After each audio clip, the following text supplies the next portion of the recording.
Hey, welcome to the Pharmacy Residency Podcast, a member of the Pharmacy Podcast Network. I am so excited that I'm getting emails from so many students that they are getting interviews already.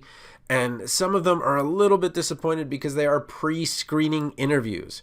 And what I wanted to do was make sure that I talk to you guys about those. So I do have a 3-hour course on interview prep and support at residency.teachable.com. And if you need to know how the point system works and what are the strategies that you can use, especially if you're an introvert, especially if you're someone who is really not comfortable being on the spot. Maybe you're somebody who really prefers to take time to think through things. Many of the ambulatory care rotations especially, you've had time with the patients and now you're being told that you have a 10, 15, or 20-minute interview, which is a screening interview, and that's a bit of a disappointment. So let me tell you the most important thing that you need to ask them as soon as you get it, and the most important thing you need to ask is, how long is it, and how many questions will you be asking? Okay? And what you tell them is, I just want to make sure I don't go over time with one of my questions, and I want to make sure I'm able to answer all of the questions you have for me. And if there's any time at the end for questions from me, just let me know. I just want to put that into my timeline. Because the rubric is set up to see how you answered each question, and some rubrics are set to give you some points for the first question, second question, third question. You really crush yourself if you over talk on one of them and you don't get to that next question. So, first thing you must ask them, how long, how many questions, make that division, figure out, and then you're going to start practicing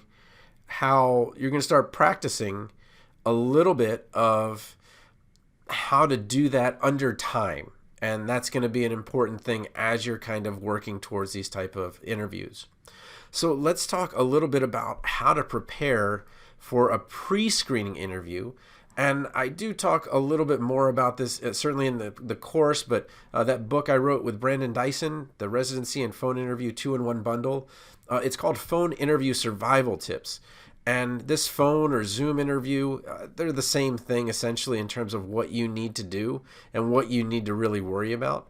So again, it's an audio book, makes it really easy in terms of getting the knowledge on the way and back from your appies so that you can kind of pull that off. And then there's, of course, the 100 questions, answers, and rationales that we go over 100 residency interview questions. But let me get back to this pre-screening interview and how to prepare for it. So I'm going to show you something. This is part of the course. It's a video podcast. What are your strengths, or tell me about a time when? Okay, so the first thing is you need to, in some way in your brain or on paper, recognize that this is a fact question or a behavioral question. Now, behavioral questions, although they're very popular, they're very time consuming.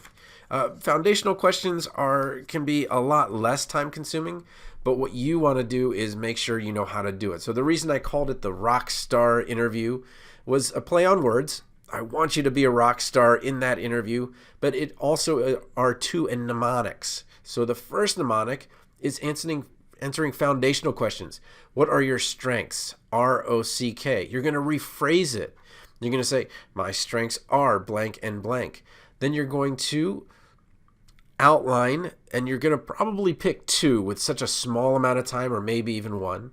Then you're going to cite evidence. So what you want to do is when you're saying, okay, well, I'm really good at organization, and then move right to, I organized a flu shot clinic for 200 people. Oh, that's somebody who's organized, right? And then you need to connect. I understand that you in the ambulatory care residency rotation also provide flu shots and COVID shots or whatever it is. So rephrase, outline, cite evidence, and K for connect just to differentiate it from the C.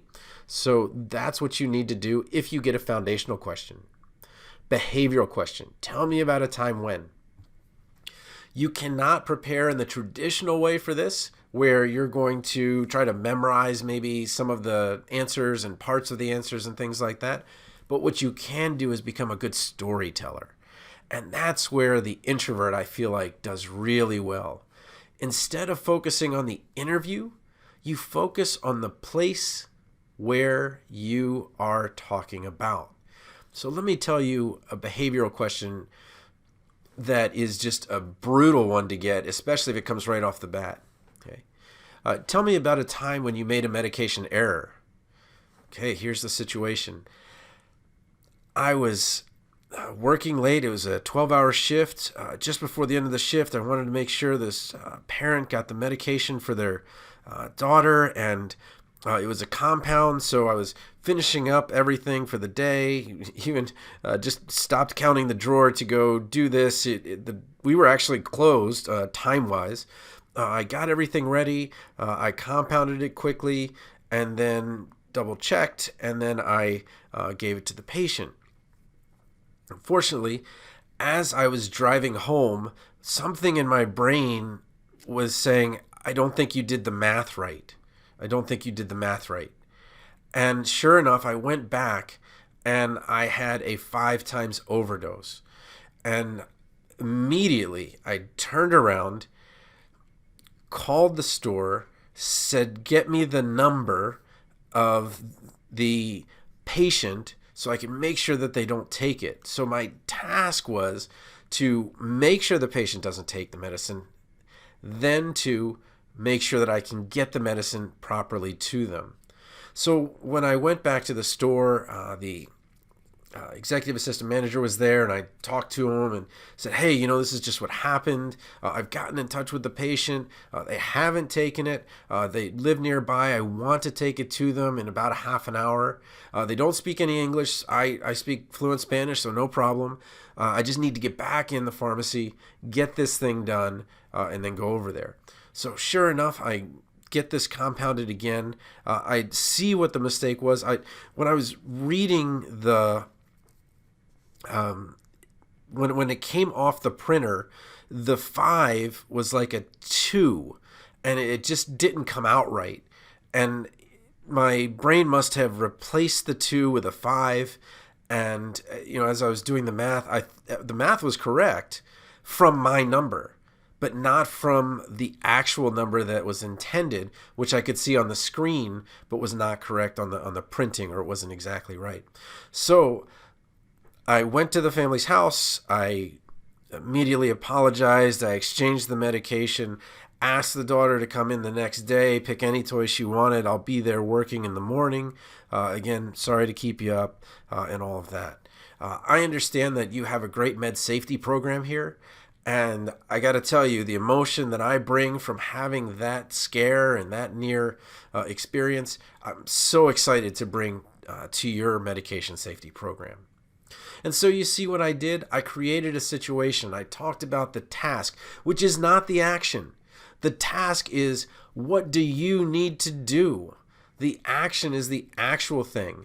And so many people, when they're under the pressure of a pre-screening interview, will hurry right to the action, which is, I made a mistake and then I went over to their house and I gave them the right medicine. Well, that's not much of a story, right? So you need just enough of a story to keep them compelled, keep them on the hook, and then tell them eventually what happened. Okay, so just to review, a foundational question is, what are your strengths? You rephrase it, you outline it, you cite evidence, and then you connect it to their site. Same with the behavioral, except you're going to take a little bit longer to go into the situation. You're going to talk about the task that needed to happen. Okay, so this is where you can talk about your peers and working well with other people. Then the actual action that your team took. Better to take action as a team than an individual, just to show that you are good with other people. And then the result, obviously you want a positive result at the end, because you're answering the question. So that's the difference between the two. The course goes way into huge depth about all of these things, and then how many points you get for these questions and things like that. Now, I know you are exhausted, and you've got so much going on. How are you going to prepare for a pre-screening interview in between all of this stuff? Well, I introduce you to, and again, this is in the course, the forecast recommendation form. I cannot believe how many people don't know that this is on the net and available to you, and it's available for a reason. When you sent your letters of recommendation or requests for letters of recommendation, your recommenders were asked to evaluate a minimum of 3 fields and put comments in those fields. Exceeds, appropriate, fails to meet, not applicable. Then they were asked to describe their interaction. So how much time did they actually spend with you? Were they the supervisor and really didn't get to spend time with you? Or were they someone that really had a lot of chance to see you in action? And then to talk about 2 strengths, then 2 areas of improvement, and then the one that gets changed. And then any other characteristics. So if they just, it's not a strength, it's not an improvement, but just something different that they really liked about you. But then this is the big one where they put in the fit to the program. Okay. So what you want to do to prepare for it is to write a recommendation for yourself. Obviously, you don't need to put in all of the words. You just want to put in the notes, and highly recommend, hopefully.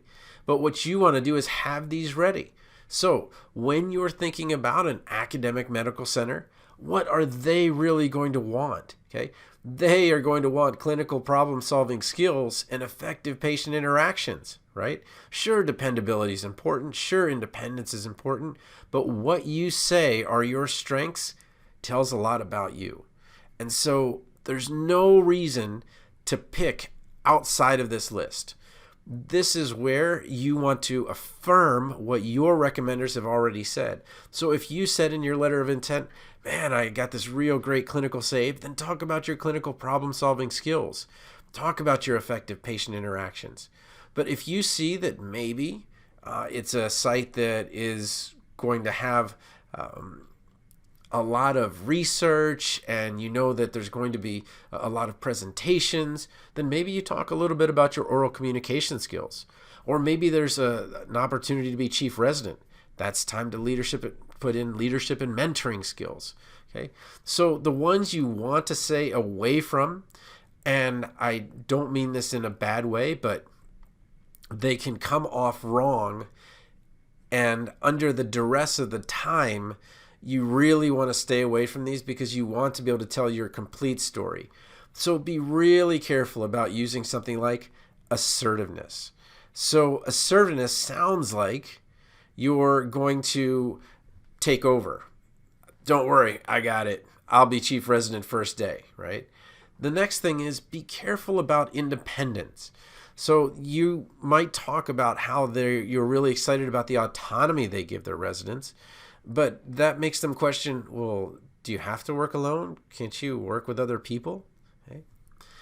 You could use willing to accept constructive criticism, but it still sometimes comes off wrong where you're like, yeah, I can take constructive criticism, and your tone matters. So when I'm talking to my wife, I'm very, very aware of what her expressions are and those types of things, because I know that I am tone deaf most times in terms of how I'm conveying something. So if I say I'm happy to help, it might sound like I'm happy to help, right? And it's like, no, you're not. Okay? And that tone matters so much. So one of the other kind of tricks I say is to use a mirror, to have one next to you, because a person on a mirror can't help smile. And not in a weird way, but you want to keep that energy up. You want to be excited. You want to convey that energy, because this is what makes or breaks you for the interview. So again, just to kind of talk a little bit about what we need to do, you need to practice doing foundational questions and behavioral questions, the ROC, rephrase, outline, cite evidence, and connect, and behavioral questions, situation, task, action, result. And you need to practice them in 2 to 3 minutes. So have a couple ready, get used to this. And when you're writing down what they are asking, You say, oh, okay, let me write this down. And this always shows that you're really into it. Okay, and you're going to have a little star down there. So as soon as you hear the behavioral question, hey, can you tell me about a time when you had to lead somebody? Sure, situation, task, action, result. Yeah, so when we were asked to do blank, and then you start talking about the situation, then you circle it. And then you say, okay, well, what we needed to do, though, is we needed to reach a lot of people. Okay, that's going to be your task. So what we did to solve that was, that's your action, and then it worked out that. It may sound silly, but it's a checklist. Airline pilots use a checklist to make sure that they've got every little thing that they're supposed to get done before they take off. It's important that you get the wheels up eventually. When you're doing these questions, make sure you write down the ROCK or the STAR so that you make sure that you've done it. And by looking down for just a minute, it shows that, okay, you're thinking about it, you're paying attention, you're writing a little note, and then you say, okay, my two strengths that I would really, really love to bring to your site include my clinical skills that I've developed in many clinical appies and my organizational skills. As far as my clinical work, I'm especially proud of, and talk about your appy experience, maybe a specific one. A specific patient always works well. It's very easy to visualize. And then you're going to talk a little bit about organizing something. And then you're going to say, I'm so excited. I did that critical care rotation, and I saw that you have a critical care rotation and an opportunity for electives. It's so exciting to me. So, and kind of go on and on. So again, you got to kind of prepare that speed, but what you want to do is have your timer there ready with you, have your notes with your letters, your star and your rock, to make sure that you're taking the time to answer each part of the question. And as you're kind of circling them, what happens is you can kind of get a sense for, whoa, hey, somebody didn't really set up the story on that question. Next question, let's make sure to take a little bit more time to set up the story. Or, oops, went a little bit long on the story. This is what ended up happening. Okay, but having a timer in some way or another, it'll probably be on the Zoom call. It'll probably be on the phone. But just make sure that you get to answer all of the questions so that you get the most points you possibly can on the rubric. So again, looking forward to your emails about the success that you're having with these interviews. And if you've got questions, tonythepharmacist@gmail.com. This is really so exciting for me. I just love this part of the process because this is when you're going in and you're putting your best foot forward, you're making your best case. And unfortunately, you don't get any feedback that you would like, oh, well, we're going to hire you until March. But I think that by preparing in this way, taking the time to go to the forecast recommendation form, giving yourself a recommendation for the site, and really taking the time to look at those strengths and weaknesses and really predicting what some of the people said about you, I think that would be a really efficient and great way for you to prepare for this type of pre-screening interview.